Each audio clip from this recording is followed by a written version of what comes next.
We are right outside Paris right now, R12 from the Hammond family. We are on our way to Normandy. We're in this big van right here. We are tracing my grandfather Herbert Hammond's steps as he went through in the D-Day invasion. We're gonna learn all about where he did that and so many other brave Americans. Can't wait for this incredible portion of our trip. Zippity-doo-dah, zippity-yay. My, oh my, what a wonderful day. Plenty of sunshine heading my way. Zippity-doo-dah, zippity-yay. Here's where the 175th came in. Well, Virville-Samir, and you go down, and here's Coville-Samir, and this is where the American cemetery is. Well, all around here, the Germans had weapons nests, I guess what you call them. But one here was WD-62, I think is how they have it numbered. This boy was in this, and someone else was there, a few people, but he and this one fella, he manned this machine gun, and they said if anybody comes in, he said, you just shoot down the beach. So he just strafed that beach all day on D-Day, the 6th, and he's credited with killing at least 2,000 Americans. Awesome is this, we pulled into town here in Bayou. They have painted their windows with thank you and service members welcoming people to 75th anniversary.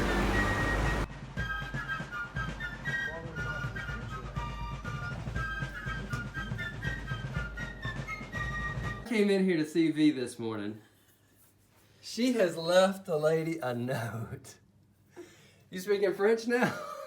Google Translate. I brought some supplements over. Now we're getting a lesson on the coffee making. She's y'all's barista this morning. Yeah, I'm your barista. We've not driven in Europe yet. Clark Griswold's getting ready to hop in the pilot seat. We're taking off.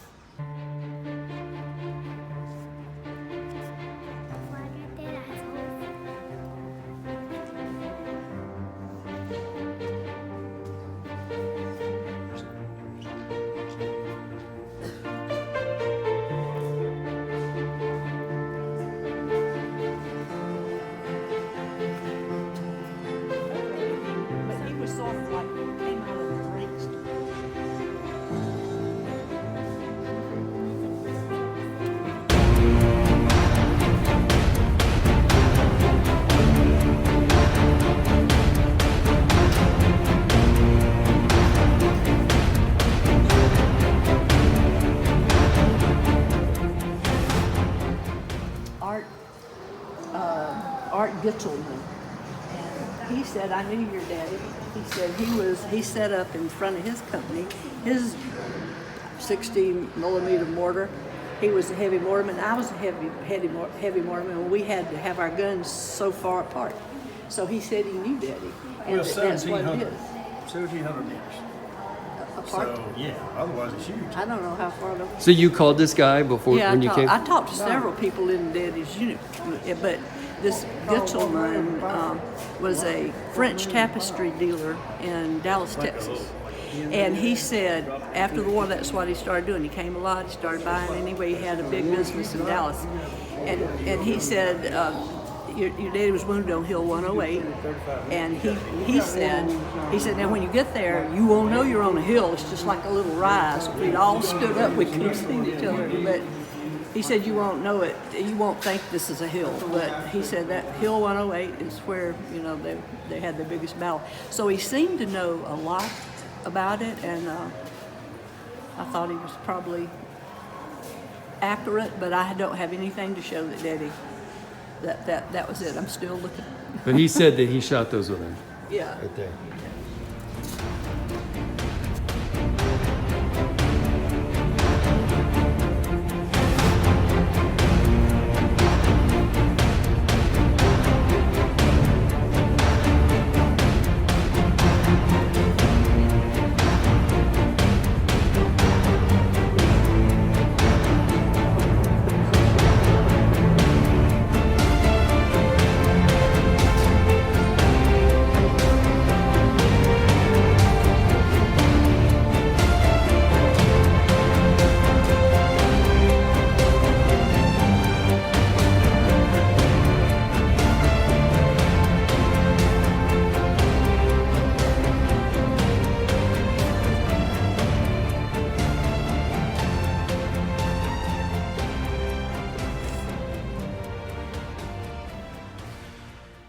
what else? No reflexes.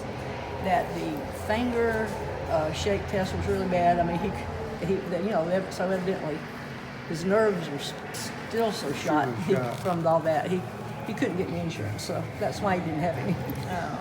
And you also mentioned he when there was gunfire on TV and stuff. He didn't. Oh yeah, he would, sometimes he leave. did that. I remember got too much shooting on Roy Rogers and Dale Evans. He would leave. Leave the house sometime. But he never really talked about it too much. No, he didn't talk about it at all. No, not a mother said a thing or two, but that she heard, but I don't think she knew anything. He didn't talk about it. It's sort of like that letter. He wrote Mother a letter. Dear Reba, I'm back in England. I got hurt a little bit. I'm okay. I'll be fine. Then he writes a letter to his brother. Boy, Bob, they really put it in our pocket. This, that, and the other. We gave it back to him. We did all this, and when I came to, I didn't have any hat or shoes, and now I walk like Mr. Buck somebody, and I cannot read that. But Mother said, Uncle Bob did send that letter to Mother. So Mother then had a better sense of how he was. But it scared her to death because this Mr. Buck walked bent halfway over, so. But he was in hospitals for 6 months. Did he always have trouble with his wounds? No, I don't know. He didn't say. I know sometimes he couldn't sleep, and I remember going down with Mother. He would go down to the pasture, and plow. He'd cut the fields all night. I mean, he'd just plow in the dark all night. I remember going down there and take him, something to eat or drink. She'd give us up, take us down there. I remember things like that. Aunt Lucy said that one night she woke up, and she lived around the corner. She woke up, she said, Garnet, what's that? He said, I don't know. He looked out, he said, it's Herbert. He's sitting on the porch singing. He'd walk around, he just went out and sat on the porch and he just was out there singing. Probably Zippy Da Doo Da. Remember how he sang that off? You think he had nightmares? I think he definitely had that. What is it? Mastery or whatever. I don't think they had a word for it then. That's why the doctor said he's extremely nervous and he has no reflexes and we can't insure him. But that was the best word they had for it.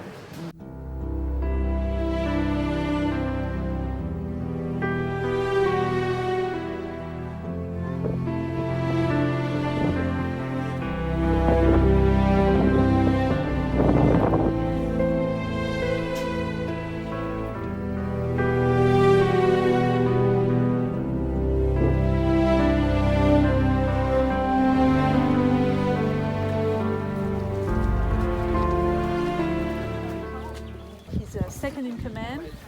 Bradley met Rudder, so Colonel Rudder, who was at the head here. It's a famous one with the American flag, just to say we here, don't shoot, basically. Huh? Take a look at all these holes in the ground right here. This is from bombers leading up to the invasion. And they chose Normandy, our tour guide says, because it was one of the lower priorities for the Germans. It was like fourth in line for priority along the Atlantic Wall for Hitler. So they attacked here because it wasn't as expected. And you've heard the story about how they faked the attack with Operation Fortitude up right outside of Kent, England, to go over to Calais, France. So Hitler was possibly expecting them to go to Calais, not here to Normandy. If you look that way, that is the actual point in the middle of your screen. And this is one of the batteries that was built by prisoners of war and local French resistance. And the Allied forces were really helped out by the French resistance here, mostly in the sense of intelligence, because the French resistance members, they told the Allied forces all about what was happening here, and they knew that if they were going to do anything in Normandy, that they would have to conquer this area of the beach. The weather was exactly the opposite as today. Huh? Back then it was very windy, very cloudy, so it was overcast, and there was a rough sea. So on their landing crafts, small flat bottom crafts, there were an average of 30 men in one landing craft. They were starting towards the Point du Hoc, and they didn't realize they were struggling with the water pumping, using their helmets, etc.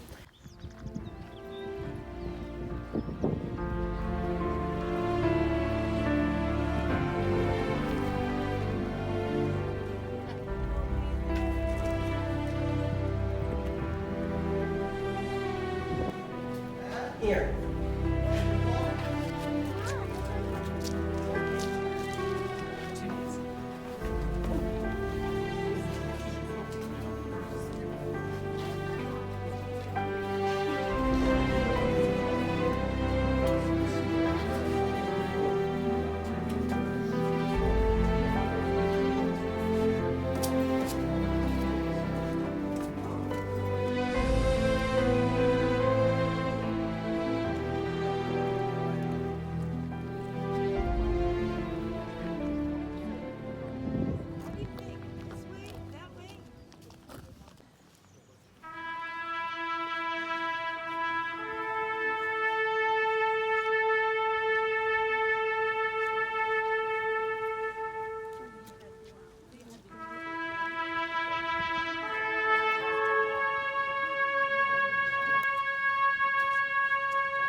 One of the German positions.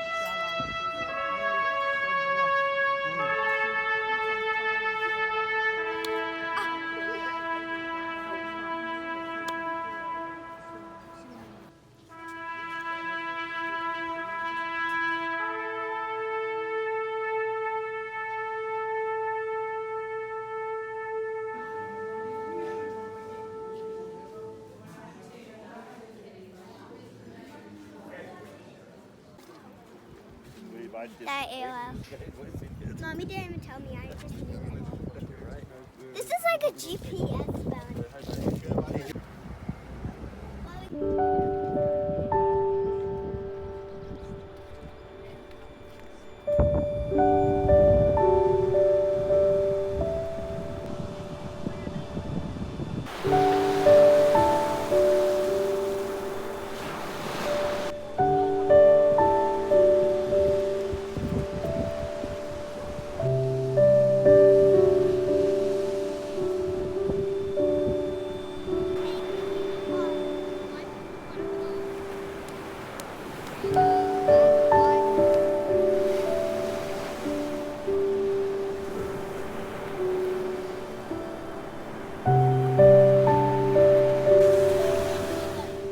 We're here at Omaha Beach at the exact spot where my grandfather, Herbert Hammond, went in for the invasion of France to liberate Europe during World War II. And it's just an incredible feeling to be here. And all I can really think about right now is, you know, being here with my dad and being here with Kenny, is that if it wasn't for his brave, heroic actions that day here, my dad may have never been born. And if he had never been born, I would never be born. And Kenny wouldn't be here. So it's really just an incredible thing to think about what so many people did for all of us, and we don't even know all of them, and they certainly didn't know us or didn't know that we would be around. So it's just an incredible thing to think about here on Omaha Beach.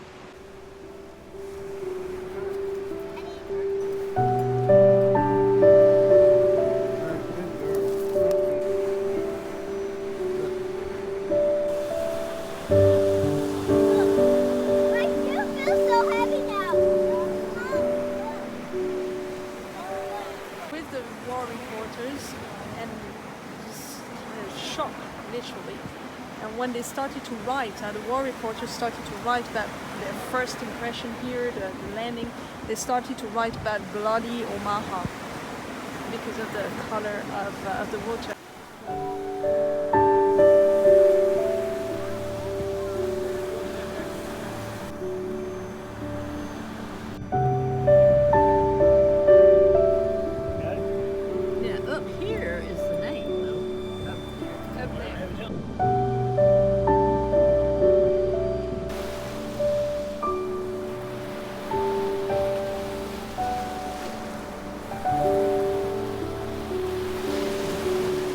From our day at the beaches, there are stories to tell in the 60s and the 50s.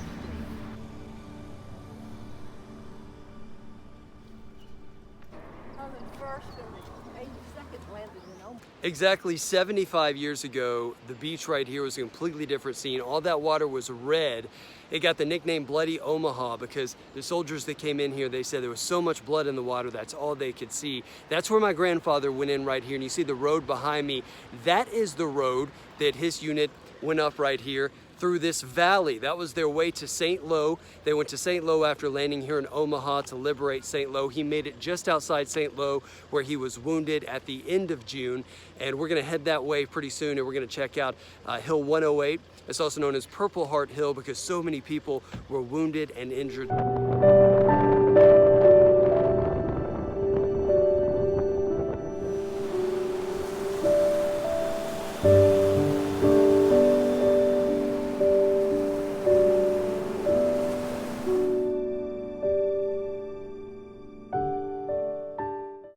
He was going to see him to get permission for us to go, and he was going to let me know yesterday afternoon if it was going to work because it'd been raining a lot, and whether or not he was going to let us in his field. And so we're going this morning. We got to be there at 10 o'clock to meet with Michael, and he's going to take us to Hill 108. We actually going to go to the hill.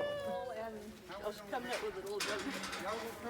How are we going to meet up? Well, you go out this way to St. Lo rather than like toward Signy. So I guess when we go around this loop, we're going to run into something that's going to tell us to go this way. Kelly says when she puts it in her GPS, that's sort of what shows up as that. When we get up in here, I don't know if we turn here or if we keep going. I have to, but when there's an Aldi, we're going to turn right at an Aldi.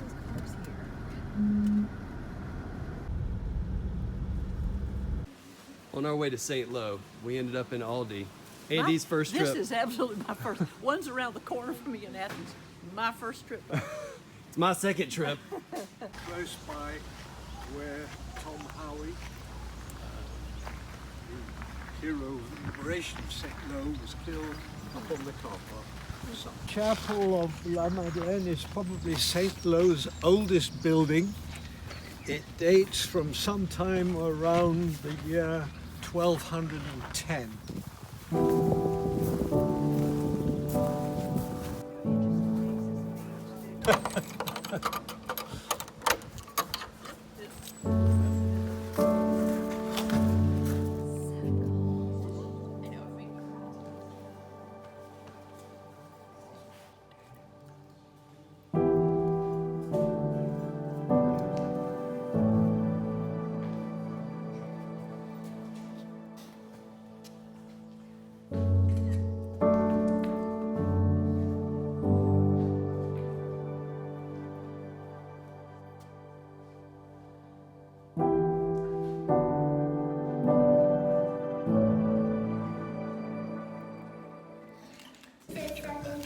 Yeah, this is Vic that Daddy talks about. What's his name? Vic Melly of Ohio. Vic Melly, This is Vic. Daddy's a really good friend. Bottom. It's Vic. Yeah, anyway, all these guys were good friends.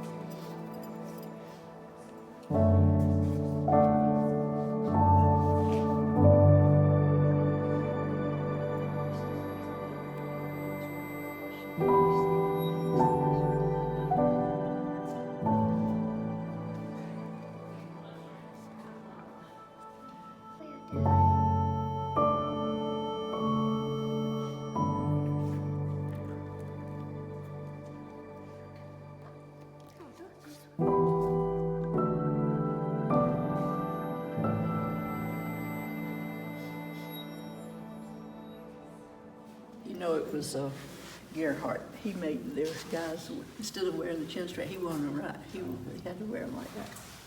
I said that may be why Daddy's hat got knocked off. It wasn't under here. It was under, I don't know. 175th crest. You'll see this. And it's also known as the Dandy.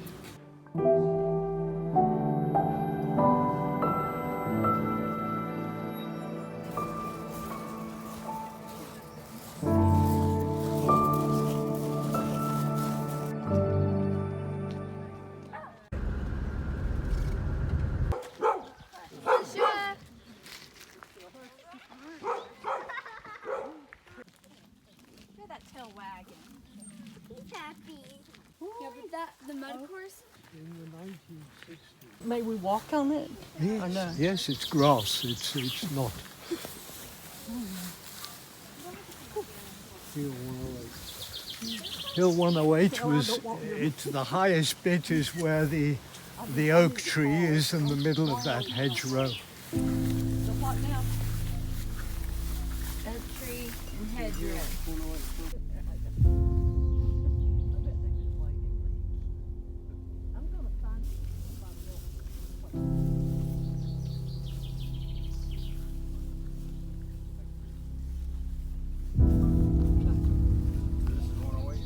Yep, up there.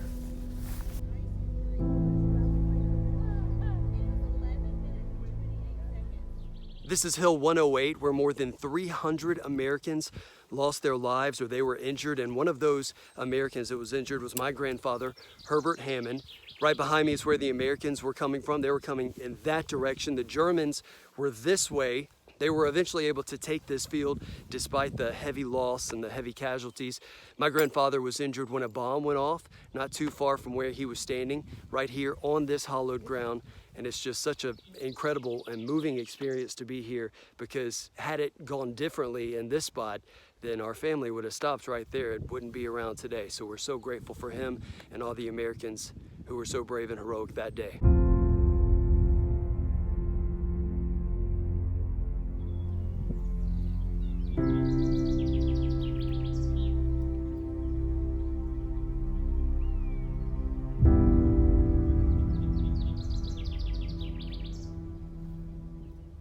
It literally took each division to work out its own tactics to advance in this countryside. The difficult thing was you took one field, behind it there was another one, and another, and another. And the Germans basically would sight their machine gunners in the corners of the field, and in the field behind it there were mortarmen.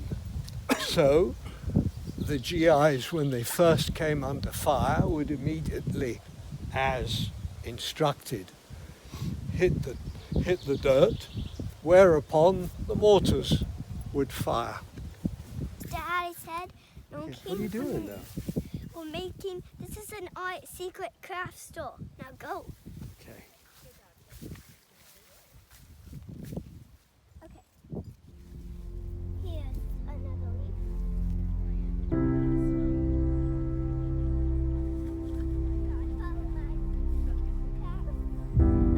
Well, he had back injuries. Maybe shrapnel hit him in the back. He really wasn't pierced, I don't think. He had some scratches, but he couldn't straighten up for a long time. He walked leaning forward. And I think his letter said he had 2 cuts on his face. yeah, he had just little cuts, but mostly it was his back that bothered him. It knocked him out though, right? Knocked him out, whatever it was, knocked him out.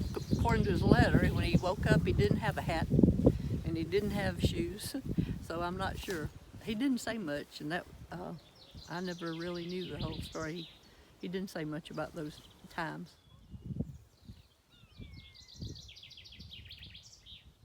The 175th attacked during the late evening of the 16th, pushed back the Germans, who then counterattacked on the 17th and 18th. During the 16th and 17th, the infantry liaison officer with the artillery, his radio stopped functioning, as they often do when you need them most of all. So they had absolutely no artillery support until the afternoon of June 17. And then the Germans at that time had some light armor which was preparing to attack, and then at that propitious moment the radio started working again, so they were able to push them back. the trees and hedges would have been exactly as they are today. You can't see anything. Firstly, where is the enemy? More importantly, where are your left and right supporting units? This field is fallow. Last year there was corn. This was the first aid station.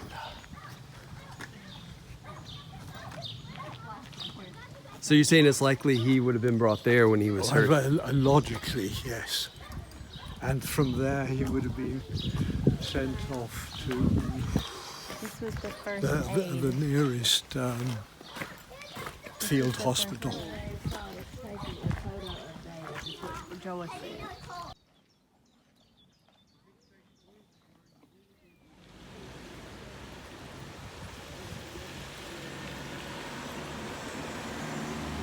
Yeah, and just by the garage.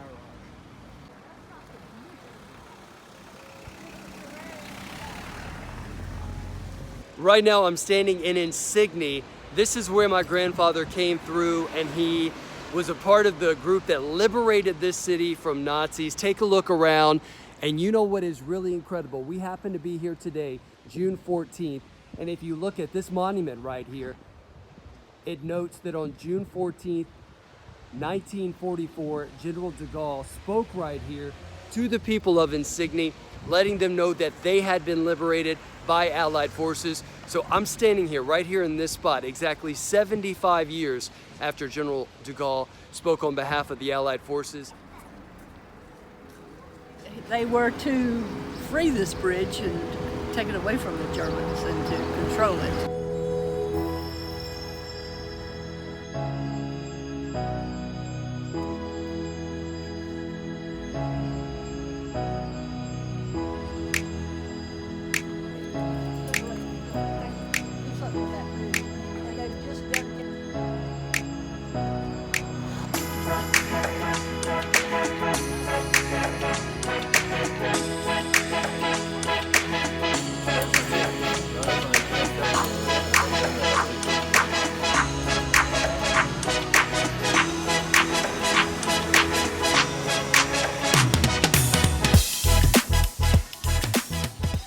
Get on this big road, we go down to Lacombe. We get off there and we maybe go through the town, because the cemetery's over here. Go through the town, take some pictures going down through the town.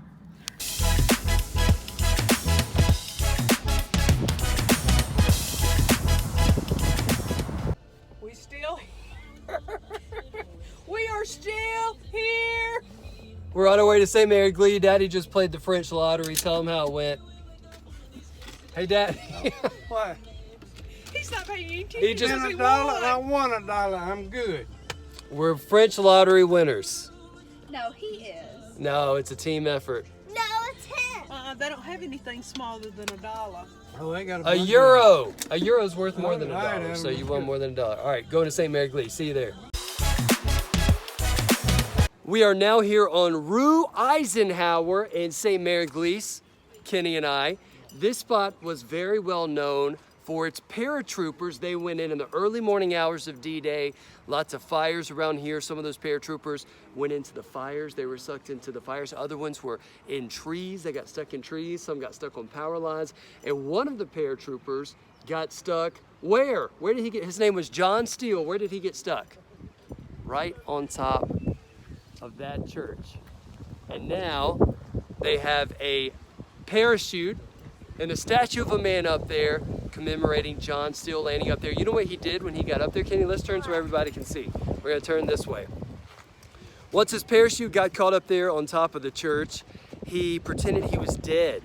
For 2 hours, he hung there limp so that the Germans wouldn't get him, and they wouldn't kill him. He was eventually captured by the Germans, and but later he was freed. When this town, St. Mary Glee, one of the first to be liberated, once the town was liberated by Allied forces and the Americans, he was freed from the German imprisonment. So it's so cool to be right here. A lot of people coming out for the 75th to check it out.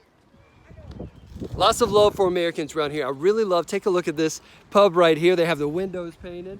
Lots of people celebrating, enjoying the great afternoon. They have the windows painted right there, and a lot of the stores down on the main street, their storefronts, their windows have American books in them, American flags, a lot of things to say thank you and merci. Thank you to our liberators. Love to see that. Did the guy ever get down?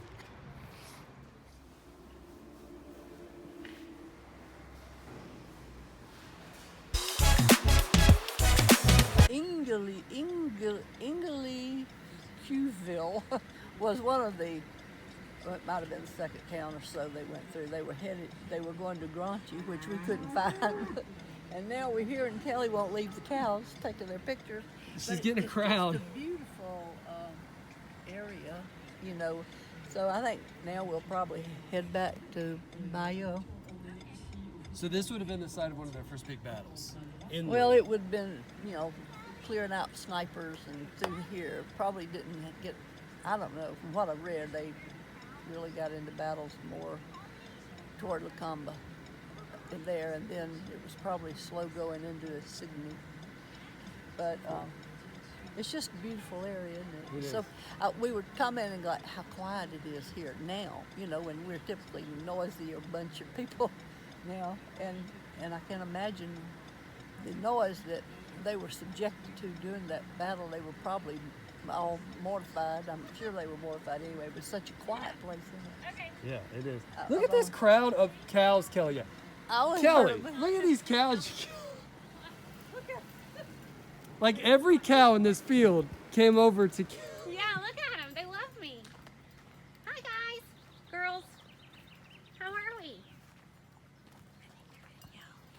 Hi. Oh, there's. Hi. Hi. Bonjour. Yeah, they speak French. Bonjour.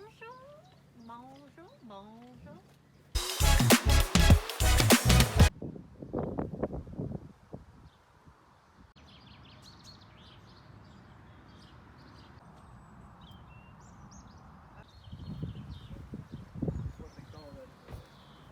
I don't think they hold it.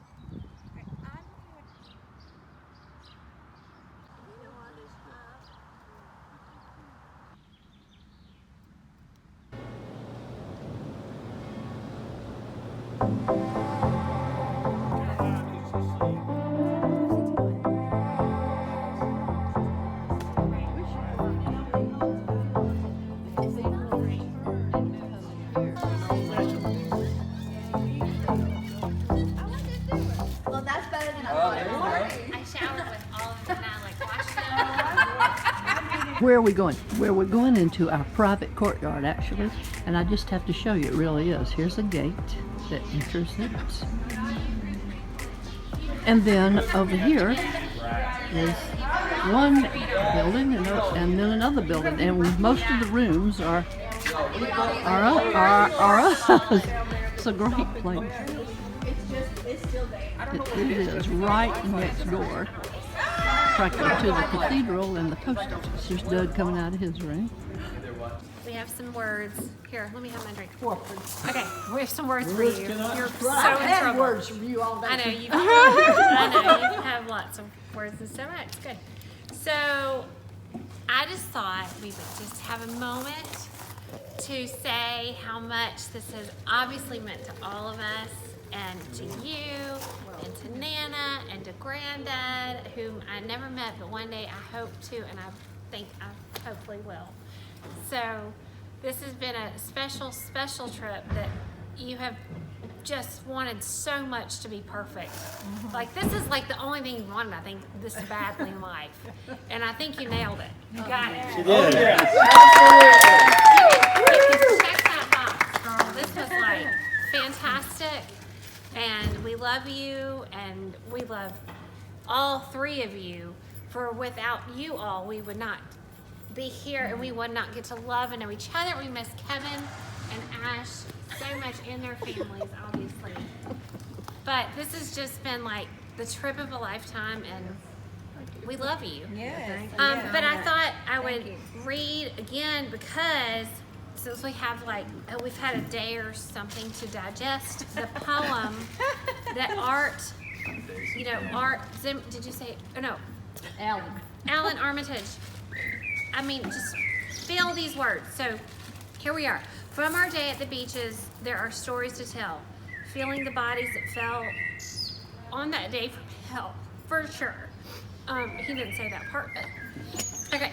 So when the beaches were red from the inevitable fight, when our hearts broke as one seeing those crosses of white, having seen all of that, we owe such a debt and must teach our children not to forget. So you three, y'all are doing it. We're not gonna forget. And we appreciate y'all for that. So we love you. And we have like a piece of the Omaha Beach seawall to present to you. We're tearing it we have stolen from Omaha to give special back. that is. That is so sweet. I love that. Thank you all. Well, we love y'all so much. Thank you. Yeah. That's sweet. So cheers, let's toast. Okay. And we have some room temperature 75th anniversary champagne to celebrate with. All right. You want to shoot it all, Sal?